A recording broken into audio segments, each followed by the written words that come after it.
Es mi tercer día en Buenos Aires. Me informaron que la conferencia ha sido cancelada.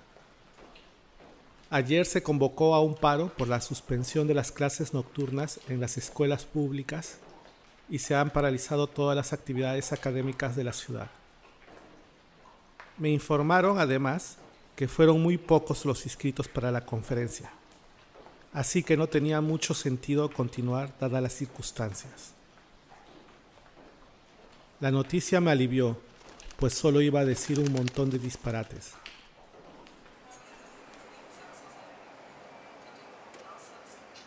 Desde que llegué a esta ciudad, siento que arrastro un peso adicional. El calor viscoso de esta ciudad me hace recordar esas viejas historias de fantasmas que abrazan a sus víctimas para torturar sus almas.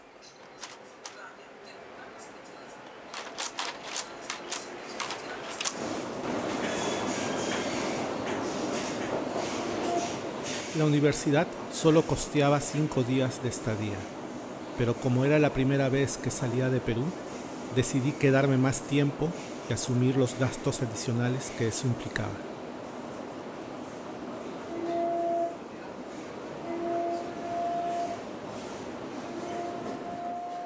No esperaba encontrar tanta inclemencia del clima.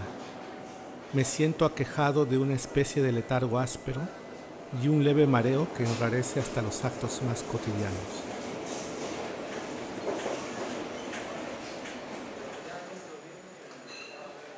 A la última cena que la universidad nos ofrecía, solo fuimos 2 de un grupo de 12. Ni siquiera fueron los organizadores del evento que ofrecieron disculpas a través de los meseros. Además de mí, la otra persona que asistió fue una mujer menuda que aparentaba tener mi edad, un poco más de 50 años. Para salir de la embarazosa situación, estábamos obligados a conversar.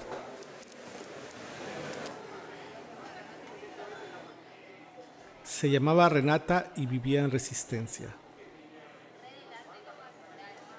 Era divorciada, con 2 hijos adolescentes. Dirigía un pequeño museo paleontológico que, según sus palabras, era una causa perdida. El museo fue fundado por un grupo de expertos de su ciudad, del cual ella fue la única mujer.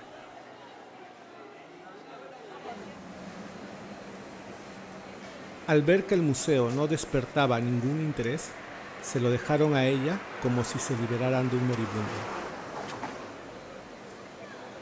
A pesar de sus denodados esfuerzos, no consiguió que el museo generara mucha atención. Desde hace años, solo se limitaba a limpiar y cobrar la entrada a los poquísimos visitantes que, al parecer, llegaban por accidente. Me dijo que por no contar con cámaras de vigilancia, se habían extraviado muchas piezas, como fósiles de amonites, trilobites e incluso el fósil de una huella de Herrerasaurus. Por mi parte, le conté que me especializaba en recolectar fósiles que estaban destinados a ser desaparecidos o robados. Desde hace 30 años rastreo todo el desierto de Arequipa en busca de fósiles, para que personas de la universidad donde trabajo y del ministerio vendan mis hallazgos clandestinamente.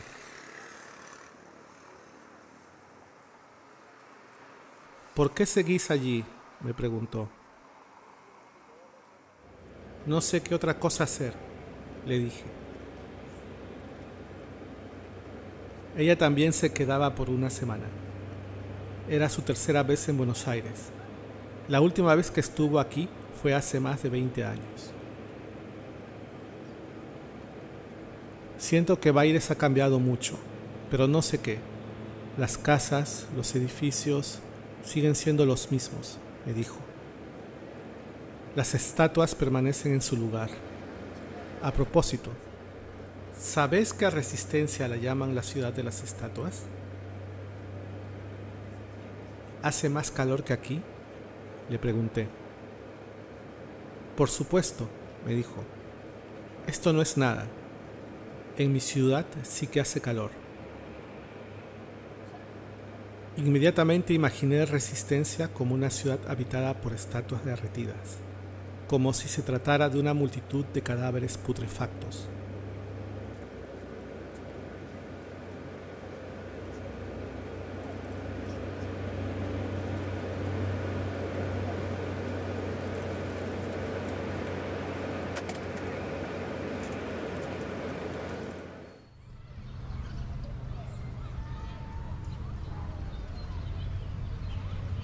Desperté con la sensación de haber sobrevivido a un incendio. A pesar del malestar, fui al encuentro de Renata, que se había ofrecido a guiarme por la ciudad.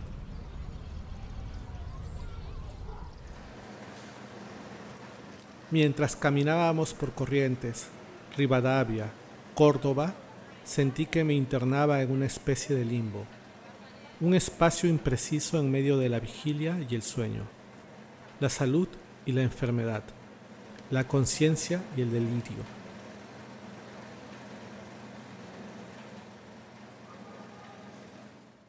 Siento que estoy contigo, Renata, y a la vez siento que no estoy. Fue un pensamiento que dije en voz alta. Ella volteó un tanto sorprendida, pero no dijo nada, a pesar que sus labios se mostraban impacientes por soltar alguna palabra.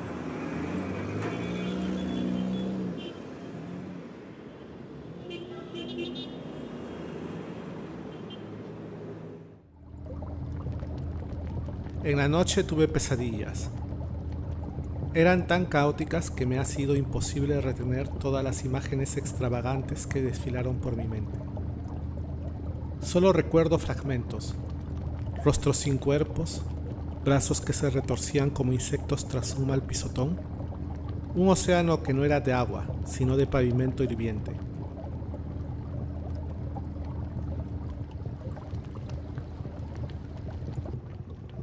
Cuando desperté me di cuenta que había eyaculado con profusión.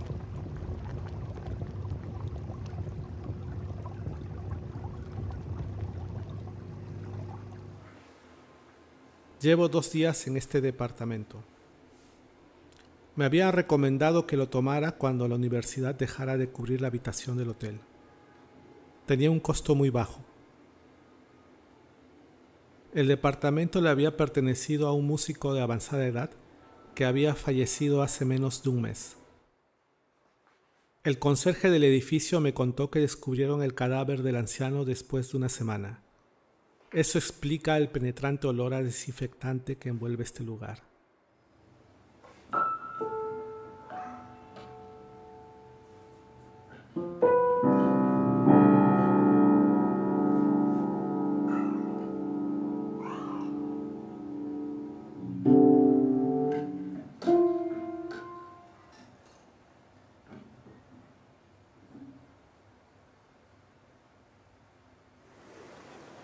Mis paseos con Renata continuaron.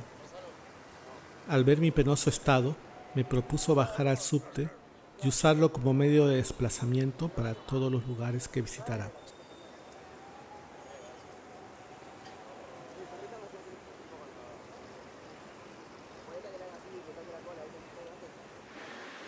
Al entrar, sentí que ingresaba a catacumbas colapsadas de cadáveres. El calor no había disminuido, solo había mutado. Ahora estaba impregnado de un olor que era mezcla de sudor, vaho y tierra.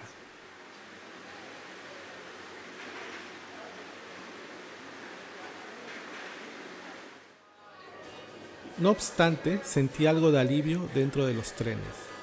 El aire acondicionado, a pesar de proporcionar una brisa falsa, artificial, me relajaba y apaciguaba.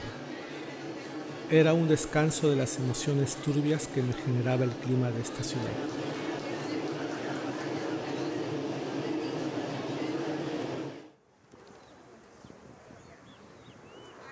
Renata me llevó a la reserva ecológica que se encontraba a orillas del Río de la Plata. Ella tampoco conocía el lugar. Se asombró más que yo al verla.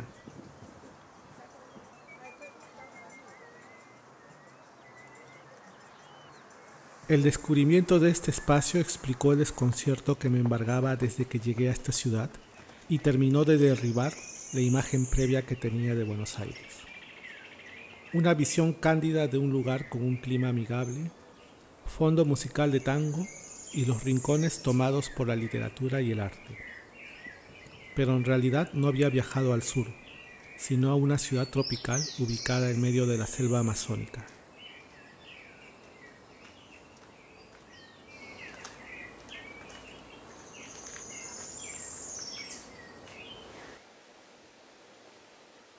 Qué grosero error el mío, pensar que este iba a ser un lugar de descanso. Al parecer, Renata me leyó la mente. Me dijo que esperaba que este viaje fuera una pausa, un paréntesis en su vida. Sentía que había descuidado a sus hijos. Ahora ellos solo se interesaban en fiestas y quién sabe qué cosas.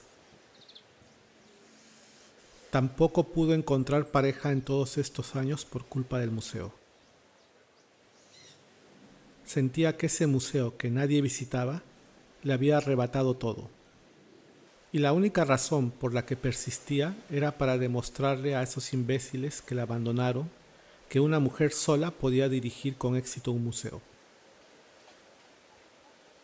Aquí con vos siento que he abandonado todo eso. El museo, mis hijos, aunque sé que es ilusorio. En menos de una semana volveré a hacerme cargo de mis fracasos.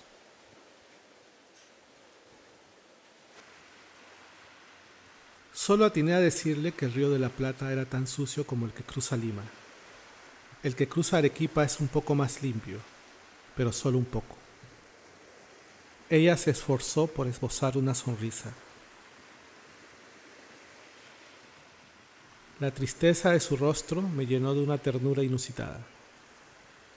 Reparé en sus ojos verdes, que no eran de un verde intenso, sino lechoso, similar al agua estancada en los bordes de los ríos.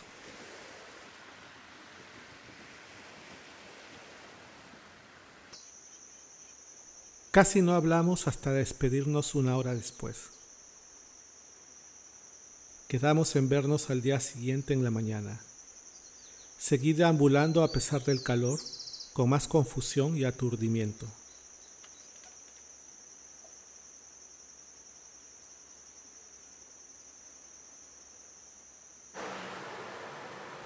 Esa noche pensé en mi primer beso, en Jimmy.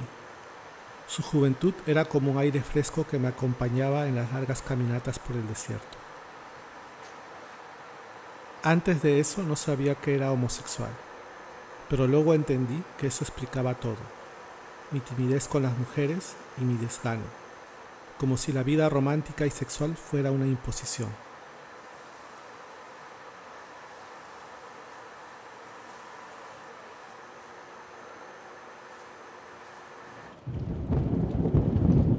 Acepté mi condición como quien acepta que tiene un tumor.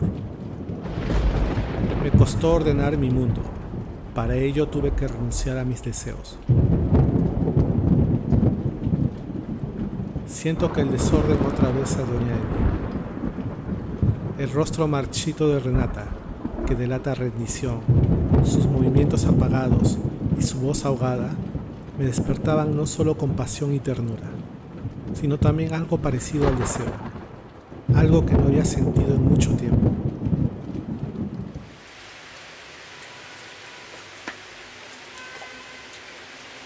El cielo tardó en apaciguarse. El calor se dio terreno a una humedad asfixiante. Tenía la impresión de estar en un acuario cubierto de agua estancada.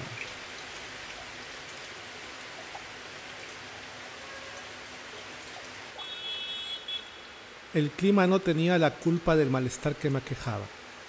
Esta especie de fiebre la vengo padeciendo desde hace tiempo, solo que ahora es más evidente.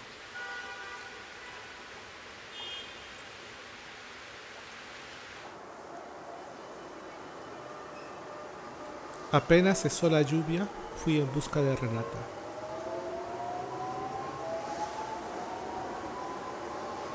Cuando llegué a su hotel, me dijeron que se había ido. Pregunté cómo a qué hora. Me respondieron amablemente que muy temprano, como a las 6 de la mañana.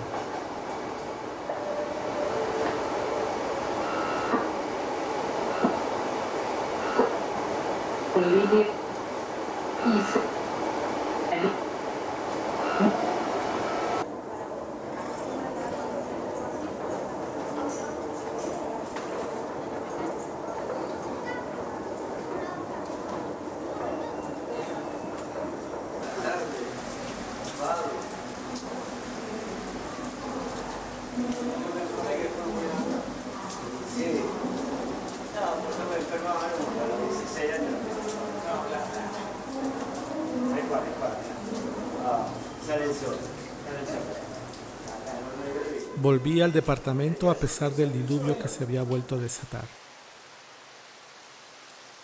Estaba empapado, pero aún así me envolví en la cama sin cambiarme. Estuve 3 horas en ella sin poder conciliar el sueño. Creo que tenía la esperanza de internarme por completo en la enfermedad, dejar de coquetear con ella y sucumbir de una vez a sus rigores. Era más fácil que encontrar la salud. Para mi desgracia, eso no pasó. Salí de la cama en la misma condición que ingresé, solo con el tedio más exacerbado, propio de los que buscan el sueño y no lo consiguen. Anduve por el departamento y sentí los bolsillos más ligeros. Había extraviado mis documentos.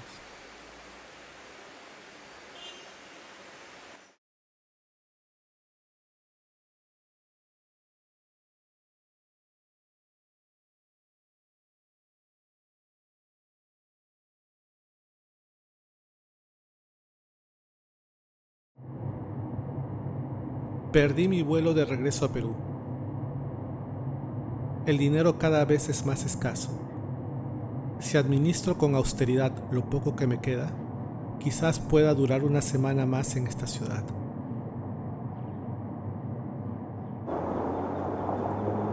El calor sigue siendo abrasador. Alguien me dijo que el sol es más fuerte en febrero. Todavía no llegamos a Navidad. ¿Qué será de Renata? Insistirá con su museo, obviamente. ¿Qué será de Jimmy? Desde que huyó hace años a Lima, no sé nada de él.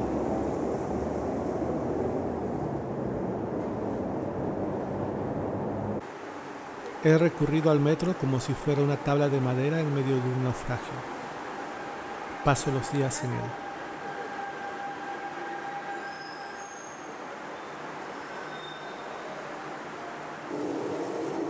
¿Por qué dejé ir a Jimmy? Si al menos encontrara consuelo creyendo que soy un mártir de la virtud, pero sé que eso es una tontería.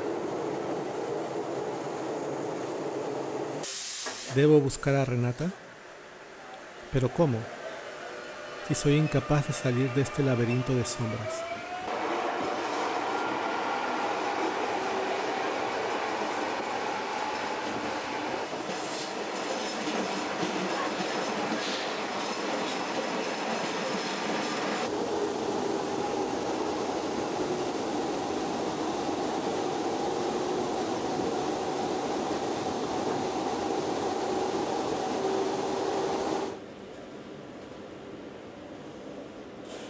Usted está en estación Plaza de Mayo.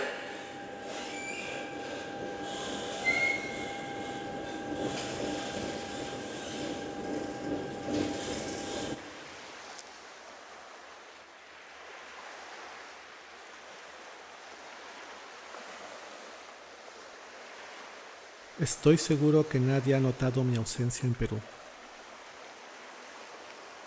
El dinero se me ha acabado. Entregué el departamento hace unos días. Solo queda deambular por la superficie hasta ser engullido por el sol.